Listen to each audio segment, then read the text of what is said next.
Hey everyone, this is Connor here at the Game House, and I'm here today to talk about, I think, who has the biggest impact, kind of the winners and losers, most impacted aspects of Deadlock from this May 19th patch that went through yesterday.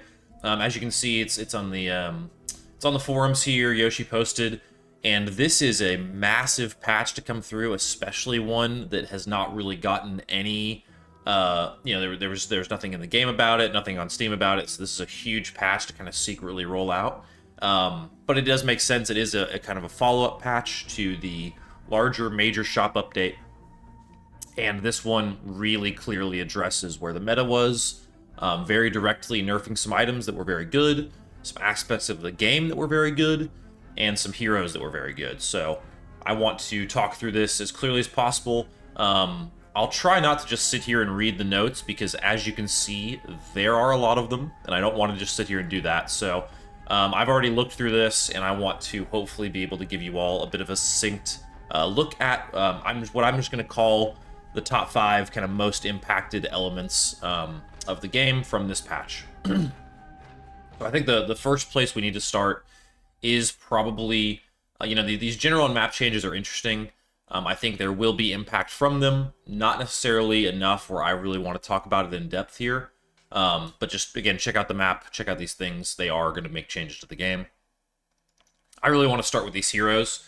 So, funny enough, me and Average Jonas happened to release our tier list on the same day. And, man, tough timing for me and you, Jonas, if you watch this video. Brutal. We really got our tier list just destroyed. So, maybe I'll remake mine. We'll see if he remakes this as well. Because Lady Geist, Shiv, Viper, Warden, and Wraith all get hit really, really hard here. Wraith for a multitude of reasons, because of not only her slight nerfs here, but also if you go down here to the spirit items, Mercurial Magnum, charge up time increased from 10 seconds to 14 seconds. I mean, that's a 40% increase.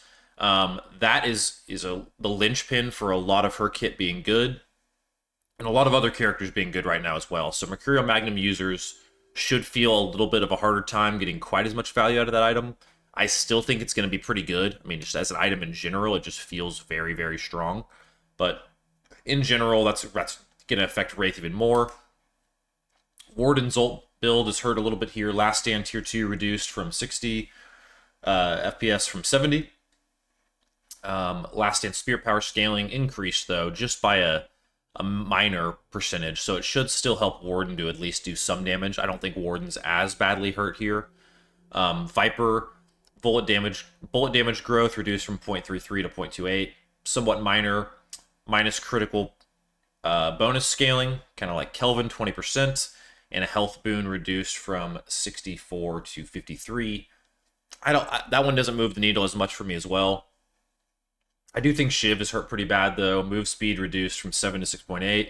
Health per boon reduced from 81 to 77. And base gun damage reduced from 4.95 to 4.6. And then Geist getting some hits as well with her health boon. That's kind of an across-the-board thing, it feels like.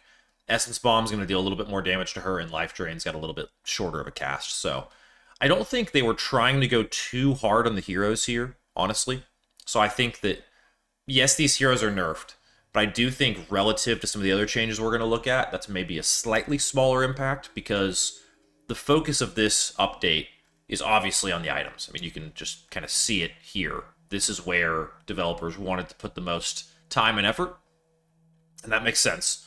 So I think they're hoping to tune some of the better heroes like Abrams, Shiv, Geist, Warden, Seven, through Wraith, through the item changes more so than through actual direct hero changes. So we'll get into those here in a little bit, but I think still number one, it's important to point out there are some hero changes coming in this one. Albeit minor, McGinnis is a little bit of a change, Kelvin, Dynamo, Abrams, Yamato, a few others, but they do seem pretty minor relative to the others. The second biggest update coming in this patch is the addition of a new item. So we've now got an upgrade for Mystic Regeneration that is Radiant Regeneration. So this is kind of a buff because of the new item. The new item, it does look to be good and interesting. Does hurt Mystic Regeneration's value, though, early game. So we'll see if it's it felt like it was almost a near must-buy for a lot of characters recently, so that may not be the case. But Radiant Regeneration, on the other hand, tier 3 item, spirit item. Dealing damage to enemy heroes grants you 5% HP, or plus 5 HP regen with 0.04 spirit scaling for 5 seconds.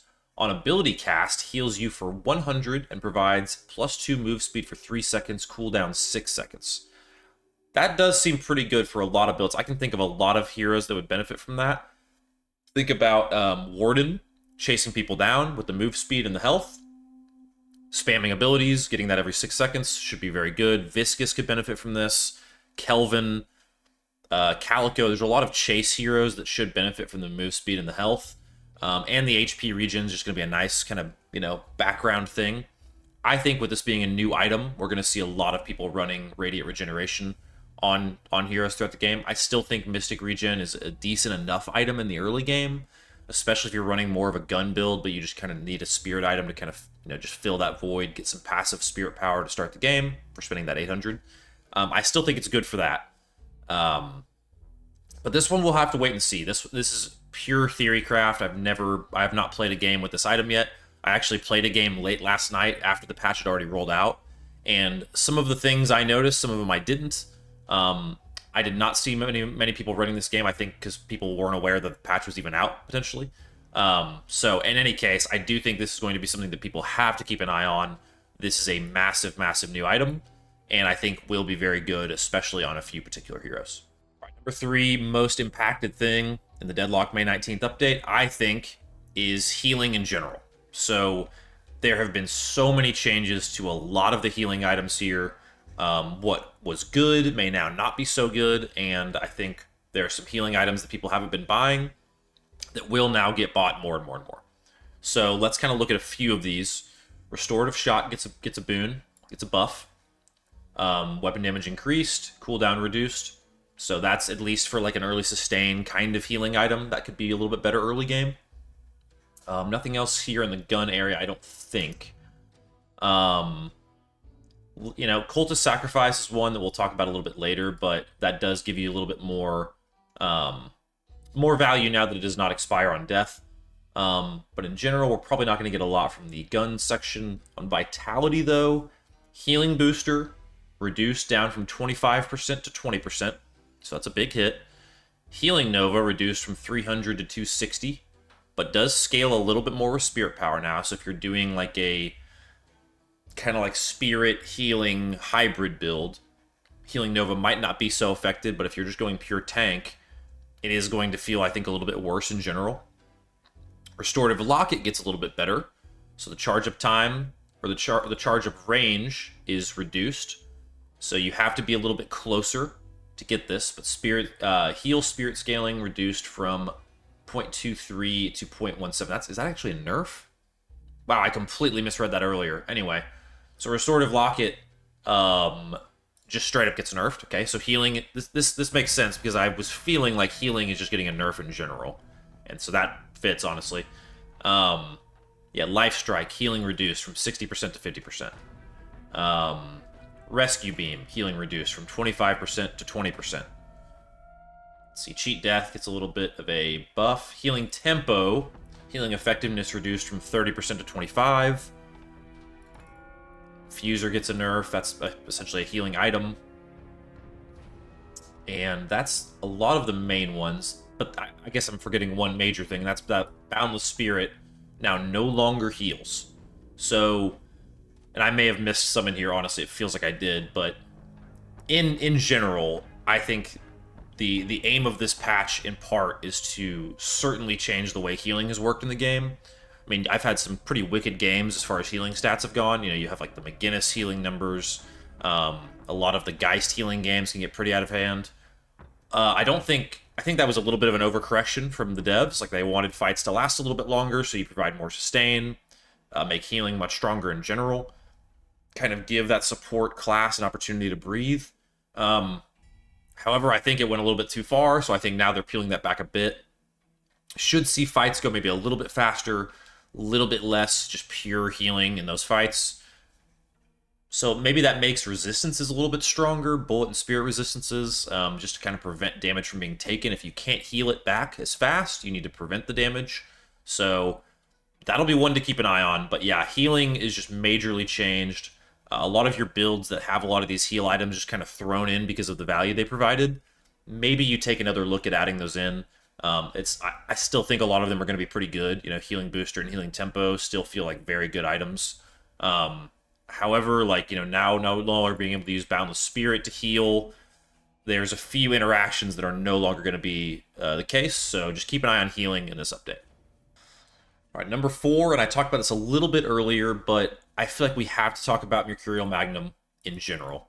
I know this is just a 4-second charge-up time difference, and this is still probably going to be a pretty solid item, but this item felt like it was dictating a lot of builds and a lot of heroes placements pretty high on I think a lot of people's tier lists. I mean, think Wraith, think Infernus. I think I've seen some 7s use this. Wardens can use this. There's so many people that can use this item for the kind of gun spirit combination, and I don't think we're going to see near as many now. That's probably a good thing. No one item should have as much power as I think this one had in the kind of last iteration of this game, you know, major shop update to now. So I think that this is one that if you're going to kind of focus on one item change that happens, it's probably between this and Boundless Spirit as far as their changes go. I think that these two changes will dictate the meta the most in terms of single item changes in the game. So if you're someone who has been just stomping your games because you're abusing Mercurial Magnum, maybe give it a little bit of reconsideration for how that item is going to play into your games. But the last thing, just to get right into it, is I think that in general, looking at this, devs have done a really great job of, and I think this will affect heroes and items, there will be more even parity throughout the game. I think in general, items that were not being used a lot have been buffed, items that were being overused and abused have been nerfed.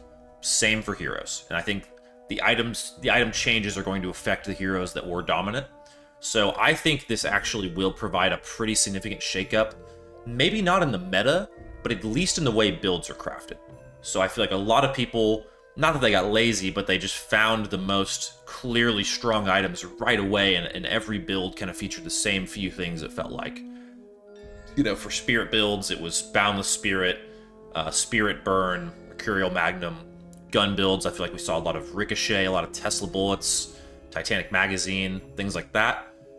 Vitality, there's a lot of good items in Vitality. Healing Tempo, obviously, is a massively good one, but I think in general, you're going to see a lot of items purchased more and more that we have not really seen yet. So I don't want to go down the list, but I easily could. Like Backstabber. Now only triggers when hitting enemy within 25 meters. Like, that's a change. Cultist Sacrifice obviously has a huge change, right?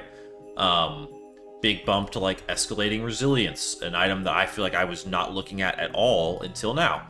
Yeah, Tesla Bullets nerfed. Toxic Bullets nerfed. Armor-piercing rounds nerfed. Capacitor heavily nerfed, right? There are a lot of things that, again, were pretty commonly run that I think were hit pretty hard here. And so if you are someone who has been playing the same kind of items, really just take a look at how can you splice in some new items now, because I think there are going to be a lot of items that come up in value right now that have not been thought about or talked about since the update, and that is going to be jarring for people who have kind of gotten used to a certain system. So in general, whether it's heroes picked in a lobby or items picked in a build, I do think we're going to see a lot more of a kind of a wide array of things, especially in the early stages while people are figuring it out. But even I think once it is figured out, this feels like a huge leveling of the playing field for just about every item in the game. So if I've missed anything significant, definitely let me know. But these are kind of my top 5 biggest takeaways from this patch. Overall, though, I'm just very excited for this. I think that this is, a very good sign that devs are looking at this so quickly. I mean, we just got arguably the biggest update ever in the game, and now we're getting probably the biggest, like, silent update ever in the game. So it seems clear that maybe Deadlock is starting to turn a corner in its development. We know there are more heroes coming that are in this kind of secret build that we saw from the leaks. We're getting massive, massive work to the item system that I think is going to stick around. The map has been changed. We're in this kind of 3-lane system now. I think Deadlock is inching closer and closer to this big turning point moment where maybe we see an open beta by the end of the year. I'm assuming the formula will be we'll see one more major update. It'll be a major hero update. It'll kind of follow the trend of major map update, major shop update. We'll get a major hero update. All new models, new heroes will get thrown in the game. After that, I don't know what else major update-wise you can do with the game. So I really do anticipate we're going to inch closer and closer to a big turning of events for Deadlock. So I'm excited. I hope players are excited because I do think this is a really good sign. And if you're still sticking around with the game, kudos to you because like me, it's been a great ride playing Deadlock this far. But there have been some tough periods for sure. But I'll quit yapping. Appreciate you all tuning into the video. My tier list yesterday got wrecked. I'll hopefully have a chance to redo it. But otherwise, from our house to yours, we'll see you all next time for more Deadlock content.